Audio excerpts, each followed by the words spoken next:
नमस्कार, मैं jenny John, Bharat की आवाज़ की ओर से। पश्चिम बंगाल के मुख्यमंत्री ममता बनर्जी ने प्रधानमंत्री पर किए गए ट्वीट का समर्थन किया है और बीजेपी सरकार के बदला लेने के रवैये की निंदा की है। आखिर ये मामला क्या है? ट्वीट करने वाली पार्टी के प्रवक्ता यानी स्पोक्सपर्सन साकेत गोखले ने जिनके ट्वीट को ममता बनर्जी ने समर्थन दिया है, उनके लिए ममता बनर्जी कहती हैं कि गोखले ने कोई गलती नहीं की है। ये बहुत बुरा और दुखद है कि साकेत गोखले को पुलिस द्वारा गिरफ्तार किया गया। वो एक प्रतिभावान व्यक्ति हैं और सोशल मीडिया में काफ़ी लोकप्रिय हैं और उन्होंने कोई गलती नहीं की। आगे वो कहती हैं कि बदले की भावना वाले रवैये की निंदा करती हूँ। साकेत गोखले को इसलिए गिरफ्तार किया गया क्योंकि उन्होंने प्रधानमंत्री के खिलाफ ट्वीट किया है।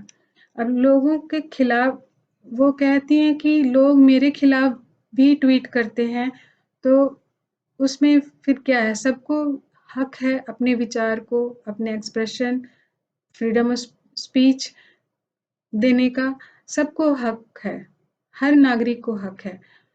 और वाकई इस बात से ममता जी को अफसोस हो रहा है।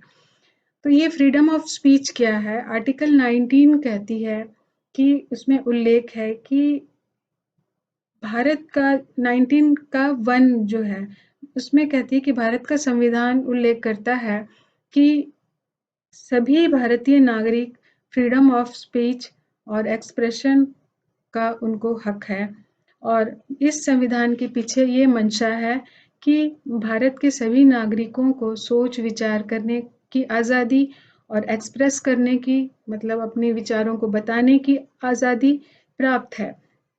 लेकिन आर्टिकल 19 के 2 में कुछ रिस्ट्रिक्शन दिए गए हैं, वो भी कॉमर्शियल बैकग्राउंड के लोगों के लिए, जो जैसे कि एडवर्टाइजमेंट हो गया या कॉमर्शियल स्पीच हो गया, इन सब में के लिए रिस्ट्रिक्शन दी गई है। उन सीमाओं के अंदर रहकर ही वो अपनी कॉमर्शियल एडवर्टाइजमेंट कर सकते हैं और स्पीच भी दे सकते हैं। लेकिन लोगों के लिए, नागरिकों के लिए सरकार संविधान पूरी तरह से आज़ादी दी है कि वो अपने को एक्सप्रेस कर सकता है। और यहाँ पर जो है ट्विटर जो है एक ऐसा मंच है जहाँ पे लोग अपनी प्लेटफॉर्म है कि जहाँ पे लोग अपने विचारों को पूरी तरह से एक्सप्रेस करते हैं और आदान प्रदान करते हैं। तो हर कोई फंडामेंटल राइट सबका है कि अपने जनरल कंसर्न वाले मामलों में अपनी राय को वो बता सकता है। गवर्नमेंट की और गवर्नमेंट पॉलिसीज के खुले तौर पर वो आलोचना भी कर सकता है, क्रिटिसाइज कर सकता है। गवर्नमेंट के खर्च जो जहाँ-जहाँ खर्च की हैं, उन खर्चों पर भी आलोचना कर सकता है। आर्टिकल 19 का 2 में सारे डिटेल्स में 1 और 2 में आप डिटेल्स दिए हैं, इंटरनेट पर मौजूद है, आप उसमें पढ़ सकते हैं। अब आते हैं उन मुद्दों पर कि स्पोक पर्सन साकेत गोखले जी ने ऐसा क्या कह दिया कि गुजरात की पुलिस ने उन्हें गिरफ्तार कर लिया। आपको याद होगा कि मोरबी के गुजरात में एक जगह है जहाँ पे वो पुल गिर गया था अक्टूबर के महीने में और 135 लोग मारे गए थे। उसके बारे में ही कुछ इन्फॉर्मेशन लिखा है और ये इन्फॉर्मेशन जो है गोखले साकेत जी ने लिखा है, ये इन्फॉर्मेशन उन्हें आरटीआई से प्राप्त हुआ है। आरटीआई यानी राइट टू इन्फॉर्मेशन। ये एक ऐसी कागजात होती है जहाँ पर सरकार के जो डिपार्टमेंट हैं, आप उनसे प्राप्त कर सकते हो। हर कोई नागरिक कुछ जानना चाहता है किसी भी मामले में, वो उस डिपार्टमेंट को लिखकर सवाल कर सकता है और उसके सवालों का जवाब वो डिपार्टमेंट देती है और बकायदा पूरे डिटेल में देती है। तो इसलिए जो साकेत गोखले जी हैं, उन्होंने अपने मन से कुछ भी नहीं लिखा, सिर्फ एक लाइन उन्होंने अपनी राय प्रकट की है जिसकी वजह से वो गिरफ्तारी उनकी हुई है, वो मैं आपको अभी बताऊंगी। तो उन्होंने लिखा क्या है कि आरटीआई के अनुसार कि मोदी जी का मोरबी विजिट जो कुछ घंटों के लिए हुआ था उसमें 30 करोड़ रुपयों का खर्च आया और इस 5.5 करोड़ रुपए जो खर्च हुए उसमें मोदी जी का स्वागत, इवेंट मैनेजमेंट और फोटोग्राफी इस पर खर्च हुआ। आप ही सोचे जहां 135 लोग उस पुल के गिरने से मारे जाते हैं, वहां पे मोदी जी का स्वागत होना जरूरी था, फोटोग्राफी होना जरूरी था, इवेंट मैनेजमेंट बहुत बड़ा किया गया, ये सब होना जरूरी था क्योंकि एक अपनी प्रधानमंत्री के पद को बहुत बड़ा दिखाने का एक तरीका है ये। तो ये खर्च उसमें किया गया है और टोटल खर्च आया है 30 करोड़ रुपए। मोरबी में 135 लोग मारे गए और उनमें जो मारे गए हर एक बंदे के घर वालों को 4 लाख रुपए दिए गए और टोटल रुपए जो थे वो 5 करोड़ रुपए खर्च किए गए। अब आप ही सोचें, जरा आप खुद सोचें, तुलना करें कि एक और मोदी जी के उस जगह पर आना 30 करोड़ का खर्चा आता है और दूसरे जो मारे गए लोगों के घरों वालों को जो रुपए बांटे गए हैं वो 5 करोड़ रुपए। 30 करोड़ और 5 करोड़ में बहुत बड़ा अंतर है जिसमें कि जनता को सोचना की जरूरत है, सोचने चाहिए। और मोदी जी को फिर परेशानी कहाँ पे होती है? परेशानी की बात यह है कि आरटीआई में मोदी जी का इवेंट मैनेजमेंट, वेलकम और फोटोग्राफी में 30 करोड़ बताया जा रहा है, ये उनको ये चुभ रहा है और मृतक लोगों को 5 करोड़ दिखाया गया है। ये तो आरटीआई में दिखाया गया है, ये उन्होंने गोखले जी ने अपने मन से नहीं कुछ भी कहा है। इसी बात को ध्यान में लाते हुए गोखले जी कहते हैं कि मोदी जी के जो इवेंट मैनेजमेंट और पीआर कॉस्ट मृतकों की जिंदगियों से ज्यादा है। मतलब मोदी जी की जो खर्च आया मोदी जी के ऊपर 30 करोड़ रुपए और जो लोग जितने लोग मरे उनको रुपए बांटे गए उसमें जो खर्च आया उससे ज्यादा मोदी जी के इवेंट मैनेजमेंट, स्वागत करना ये ज्यादा महंगा है, मतलब ज्यादा उन पर खर्च होता है। तो ये जनता को बताते हुए उन्होंने ट्वीट किया। ट्वीट के इस लाइन के कारण, सिर्फ इस लाइन के कारण कि मोदी जी के इवेंट मैनेजमेंट और पीआर कॉस्ट मृतकों की जिंदगियों से कहीं ज्यादा महंगा है। ये लाइन जो है मोदी जी के लिए बहुत बड़ी बात हो गई और ट्वीट के इस लाइन के कारण साकेत जी को गिरफ्तार कर लिया गया। और लोकतंत्र, डेमोक्रेसी, लोकतंत्र में हमारा संविधान हमें हक देती है कि हम बोले और जो भी हमारे विचार हैं हम उसको प्रकट करें, लेकिन आज डेमोक्रेसी में जो लोकतंत्र में जो डेमोक्रेसी है वो खतरे में दिख रहा है। आप जब आपकी फ्रीडम ऑफ स्पीच का हक छीन ही लिया जाता है तो फिर वो कैसी सरकार अगर आपके बोलने का हक छीन लेती है तो वो सरकार कैसी सरकार है? ये आप खुद सोचें इस पर। और आखिरी लाइन में उन्होंने अपनी राय दी थी।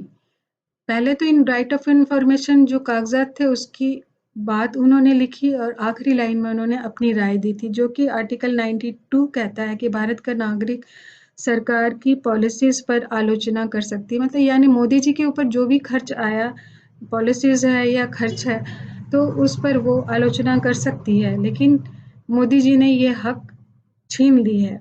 गुजरात पुलिस द्वारा जयपुर से गिरफ्तार किए गए साकेत गोखले जी और बाद में अहमदाबाद मेट्रो कोर्ट ने गोखले जी को 2 दिन की पुलिस रिमांड पर मंजूर की है और कोर्ट ने 8 दिसंबर दिन के 12 बजे तक की रिमांड स्वीकृत की है। साकेत ने साकेत गोखले जी ने आरटीआई के मुताबिक ट्वीट किया, पीएम की छवि बिगाड़ने के लिए नहीं, लेकिन ये हर किसी को हक है कि सरकार के कार्यों को, कामों को जनता के सामने लाए। तो ट्विटर एक ऐसी जगह है जहाँ पे आप हर बात को खुले तौर पे लिख सकते हैं।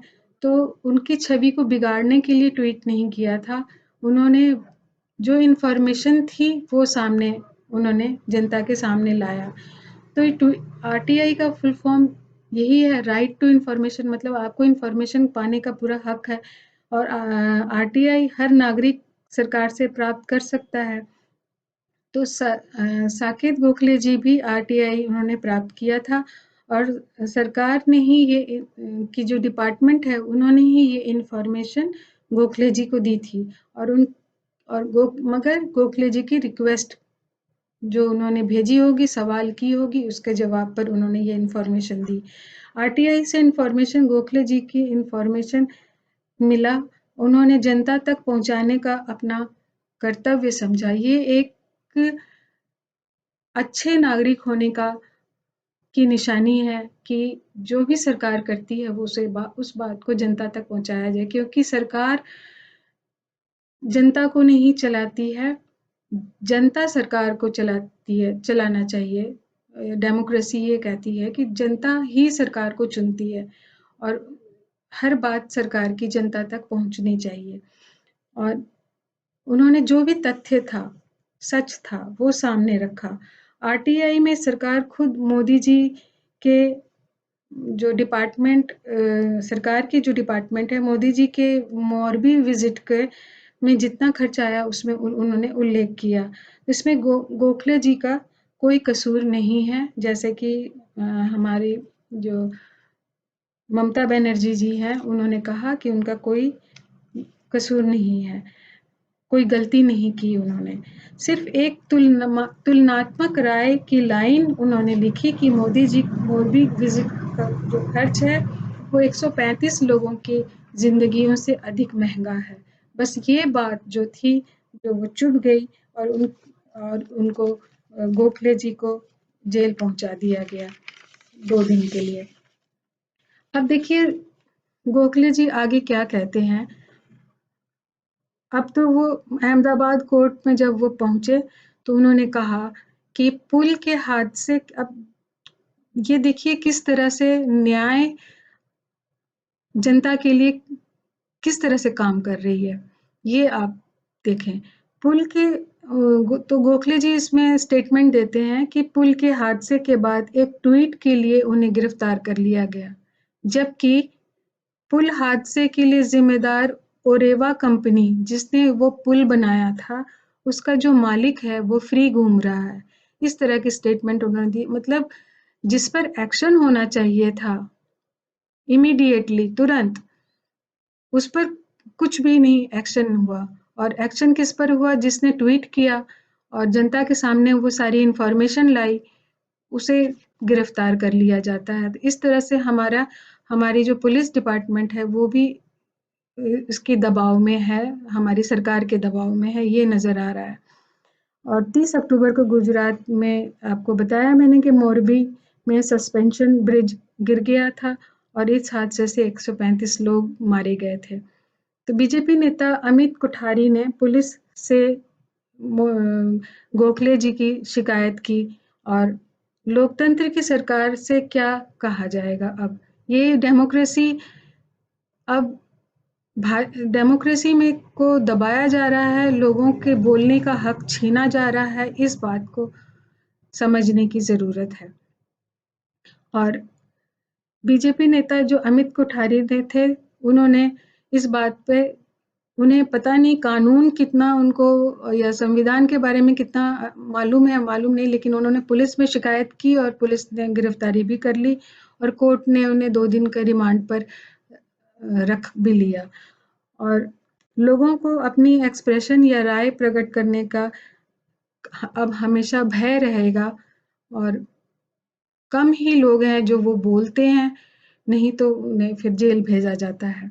डेमोक्रेसी में सरकार जब अपने ही प्रजा पर फ्रीडम ऑफ स्पीच पर पाबंदी लगा देती है तो उसी क्षण डेमोक्रेसी समाप्त हो जाता है और सरकार, और वो कंट्री कैसी कंट्री हो जाती है? फैसिस्ट कंट्री कहते हैं उसे, जो अब सरकार अपने ही लोगों पर जुल्म ढा रही हो, वो ऐसी सरकार को फैसिस्ट गवर्नमेंट कहते हैं। और मोदी सरकार कुछ ऐसी ही नजर आ रही है हमें कि बोलने का हक जो है वो से छीन लिया जाता। इतना भी इस तरह से सरकार के कुछ 4-5 नुमाइंदे हैं जो हर जगह बिठाए जा रहे हैं, जैसे कि एनडीटीवी भी बिक गया अडानी के हाथों। जो अडानी मोदी जी के काफ़ी करीबी हैं, अब वहाँ पर भी बोलने की आज़ादी में पाबंदी हो जाएगी, और जिसकी वजह से रवीश कुमार ने उसके साथ कोई कॉम्प्रोमाइज़ नहीं किया, और उन्होंने उस एनडीटीवी को ही छोड़ दिया। हालांकि 25 साल तक या 27 साल तक उन्होंने काम किया था एनडीटीवी में। और जब डेमोक्रेसी समाप्त हो जाता है तो कंट्री में फिर फैसिस्ट सरकार है। तो इस तरह से लोगों को समझने की ज़रूरत है कि लोगों की कौन सी आज़ादी छीनी जा रही है। धीरे धीरे धीरे धीरे इस तरह से जो लोगों को पता भी नहीं चलेगा कि जिस तरह से मक्खन में आप चाकू रखिए तो आराम से चला जाता है, वो उसी तरह से हमारी जो बोलने की आज़ादी है वो ख़त्म होती जा रही है। और मोदी सरकार तो ऐसे ही नज़र आ रही है। अगर उनके कहने कहीं आने जाने के खर्चों पर चर्चा करें, या उनके महंगे कपड़ों पर चर्चा करें, या उनके विदेश घूमने पर जो खर्चा आया है उसकी चर्चा करें, तो आपको पर एक्शन लिया जाएगा। तो आपको देश में फिर रहना कैसे है? एक नागरिक, देश का नागरिक को किस तरह रहना है? बहुत जल्द ही ऐसा आएगा कि आपको सब कुछ देखते हुए भी आंखें बंद करके रहना है। सब कुछ सुनते, सब कुछ आप जानते हुए भी बोलना नहीं है, जुबान को एकदम बंद करके रहना है। सरकार के कामों की तुलना आप नहीं कर सकते। महात्मा गांधी के आज 3 बंदर बहुत याद आ रहे हैं, जिन्होंने बोलने की मुंह पर हाथ रखा हुआ कि आप ना बोलें इस सरकार के ऊपर। वही 3 बंदर के एग्जाम्पल बहुत अच्छे साबित हो रहे हैं कि सुनना भी नहीं है, यानी सुनने का संविधान जो कहती है लोगों के लिए, वो बिल्कुल नहीं सुनना है, क्योंकि सारी आज़ादी ख़त्म हो चुकी है। और आज उन्हीं के, महात्मा जी के जो 3 बंदर के एग्जाम्पल दिए हैं, वो आज भी वो एग्जाम्पल हमारे सामने नज़र आ रहा है। और हमारी संविधान क्या कह रही है उसके लिए भी आप कान बंद कर लें। इस तरह का नागरिक आपको बनना पड़ेगा। इसलिए बोलें और अपने विचारों को पूरे खुले तौर पर प्रकट करें। ये ऐसा कम लोग कर रहे हैं, लेकिन इस भीड़ में आप भी शामिल हों। इसके लिए हमें बहुत ही खुशी होगी, क्योंकि जनता जो है हमारी, जनता ही सरकार चलाती है। सरकार जनता पर हावी ना हो। धन्यवाद।